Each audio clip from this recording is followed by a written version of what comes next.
ทันทีเลยพุทธเจ้าเปรียบเทียบเหมือนกับครูเข้าไปในป่าควายนะครูคือควายเข้าไปในป่าครับมันเป็นควายอยู่แล้วดันเข้าไปในป่าอีกครับ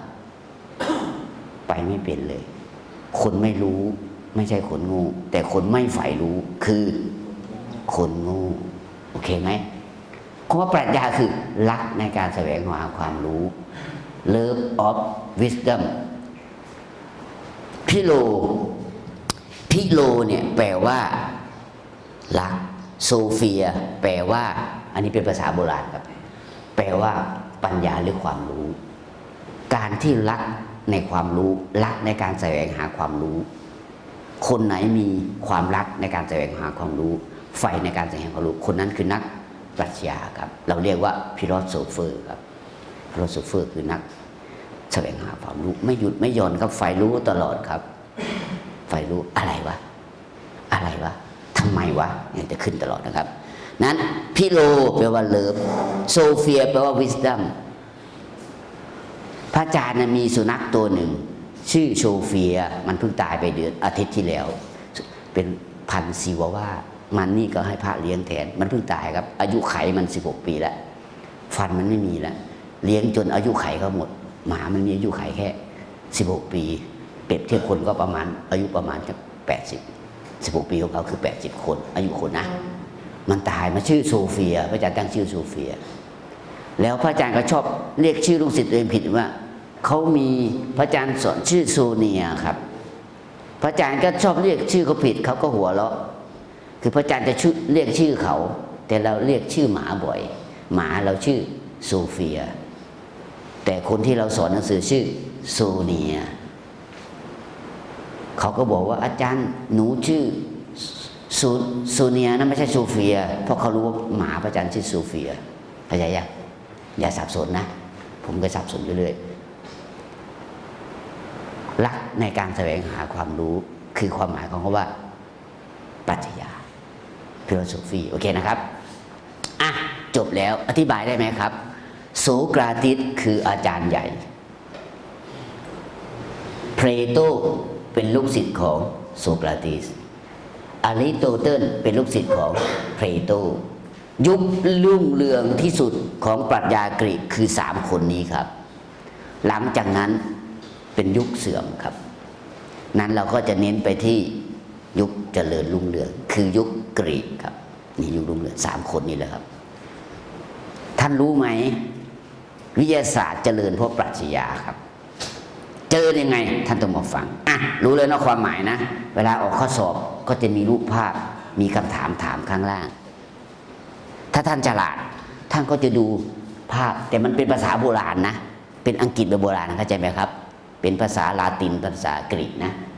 ท่านจะคิดว่าเขาพิมพ์ผิดนะเขาไม่ได้พิมพ์ผิดมันเป็นภาษาโบราณท่านเคยอ่านศิลาจารึกภาษาไทยโบราณไหม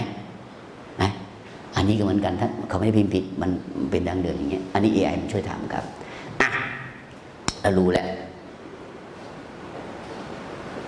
ปรัชญาเรารู้แล้วปรัชญาหมายถึงอะไรคือแนวคิด the way of thinking รู้แล้วทำไมมนุษย์เราจึงเจริญกว่าสัตว์ทั่วไปเพราะมนุษย์รู้จักคิด man is a thinking animal man is a thinking animal มนุษย์เป็นสัตว์รู้คิดรู้จักคิดเป็น thinking animal แปลได้3 ความหมายแปลว่าสัตว์รู้คิดสัตว์รู้จักคิดสัตว์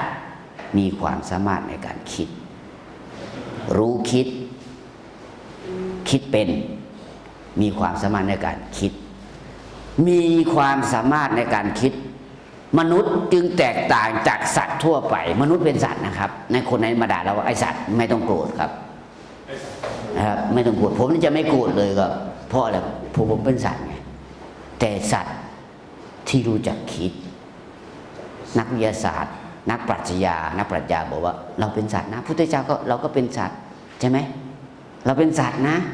แต่เวลาคนมาด่าเราว่าไอ้สัตว์นี่โกรธน่าดูเลยนั่นเขาพูดความจริงอ่ะนะอย่าไปโกรธเขาก็สัตว์จริงๆเราเป็นสัตว์นะ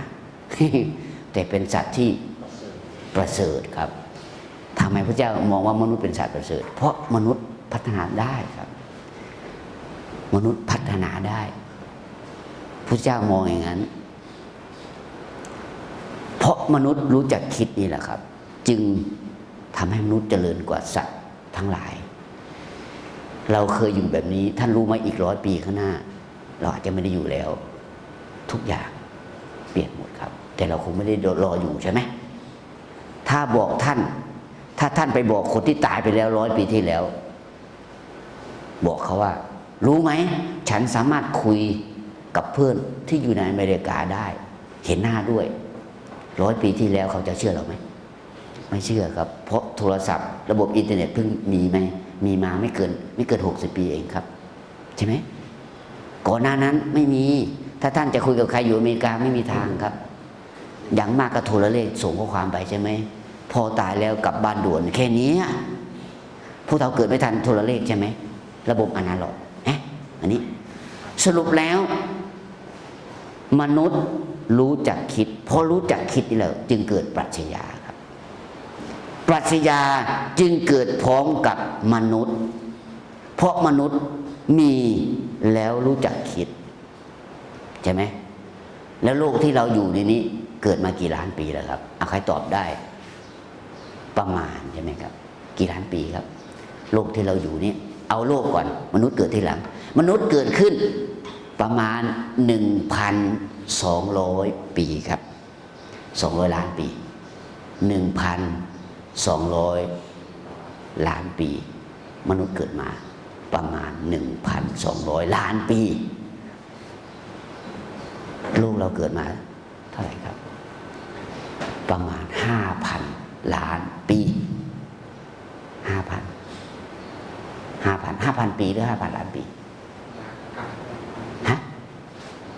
5,000 ปีไม่ใช่ 5,000 ล้านมันเยอะไปใช่ไหมพูดผิดเอาใหม่มนุษย์เรามีเผ่าพันธุ์มนุษย์บนโลกนี้ประมาณนะที่เขาว่ามานะอาจารย์ไม่ได้ว่าเองประมาณ 1,200 ปีไม่ใช่ล้านปีพูดผิดนะ 1,200 ปีนะ 1,200 ปีที่มีมนุษย์อยู่ในบนโลกนี้แต่โลกเหล่านี้มีมาแล้วเกิดมาแล้ว 5,000 ปี 5,000 ปีดวงอาทิตย์เกิดมาก่อนโลกครับดวงอาทิตย์นั้นเกิดมาก่อนโลกดวงอาทิตย์นี้ประมาณเอาก็คือเกิดมาก่อนแล้วก็คือเท่าไหร่ครับเดาดิโลกนี้เกิดมาประมาณ 5,000 ปีฮะ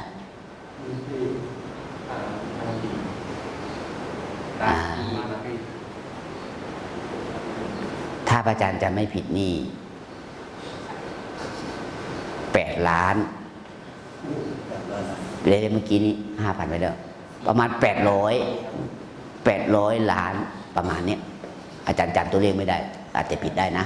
800 ล้านปีครับไม่ได้ดวงอาทิตย์ครับดวงอาทิตย์เกิดก่อนครับมันเกิดมานานแล้วมันเกิดมานานดวงอาทิตย์เกิดก่อนโลกที่เราจะมีครับนะโอเคไหมท่านรู้ไหมทำไมคนจีนถึงไหว้พระจันทร์เพราะมีขนมไหว้พระจันทร์เพราะว่าเราเก่งทำไมเขาต้องไหว้พระจันทร์เขาไหว้เพราะอะไรทำไมบางประเทศไหว้พระอาทิตย์เพราะอะไรเขามีปรัชญาครับท่านต้องเข้าใจไม่ใช่ว่าเขางมงายเพราะท่านไม่รู้ท่านจึงไปตีค่าไปประเมินหรือไปตัดสินก็ว่างมงายเพราะท่านไม่รู้ว่ามันเขาบูชาเพราะอะไรทำไมเวลาเผาศพเขาต้องเอามะพร้าวมาทุบก่อนแล้วค่อยเผาศพเพราะอะไรท่านตอบได้ไหมทำไมเวลาเขาเผาศพแล้วเขาเอามะพร้าวมาโป๊กก่อนแล้วก็เอาน้ำราดศพแล้วก็ทิ้งมะพร้าวไปเพราะอะไรครับความเชื่อก็ถูกครับท่านต้องตอบไม่ได้เป็นความเชื่อของลัทธิตันตระพุทธศาสนาแบบมหายานชื่อตันตระที่เชื่อว่าวิญญาณนั้นอยู่ในกะโหลกเวลาที่ตายเนี่ยเขาจะต้องเอาขวานมาทุบกะโหลกก่อนแล้วค่อยเผาเพื่อปลดปล่อยวิญญาณให้ออกจากร่างไปทุบกะโหลกให้มันแตกแล้วค่อยเผา เพราะเขาเชื่อว่าในกระโหลกนี้วิญญาณอยู่ตรงนี้ ทุบให้มันแตกแล้วให้วิญญาณออกแล้วค่อยๆเผาศพนี่คือที่มา พอวัฒนธรรมไทยรับมาหรือแถวนี้รับมา เราจะเอาขวานมาทุบกระโหลกญาติเราทำได้ไหมพ่อเราแม่เราตายแล้วจะขวานทุบแบบที่เขาทำกันมาก่อนเราทำได้ไหม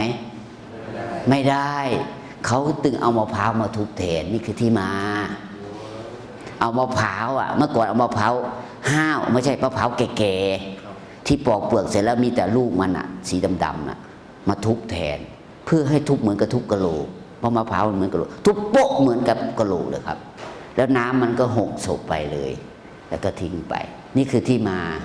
แต่บางคนไม่เข้าใจถามว่าไงตอบว่าไงโอ้ที่เขาเอามะพร้าวมาล้างหน้าเนี่ยก็เพราะว่าน้ำมะพร้าวนั้นเป็นน้ำที่บริสุทธิ์ผุดผ่องว่าไปนู่นเป็นน้ำที่บริสุทธิ์ครับเอ้าน้ำประปาไม่บริสุทธิ์แล้วกินทุกวันไม่บริสุทธิ์เท่าน้ำมะพร้าวครับเอาถ้ามะพร้าวตัวนั้นมัน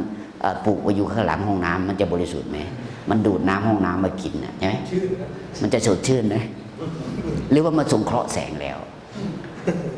ฮะไม่แน่ที่มาอย่างนี้ครับ ที่มาของความเชื่อมาจากนี้ครับใจยากนั้นท่านอย่าไปตอบว่าโอ้น้ำบริสุทธิ์นะเรียนจากผมไปแล้วท่านตอบงานไม่ได้ผมไม่ได้พูดเองนะผมมาจากตำรานะ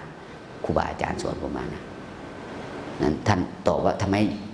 ท่านครับท่านบวชมานานแล้ว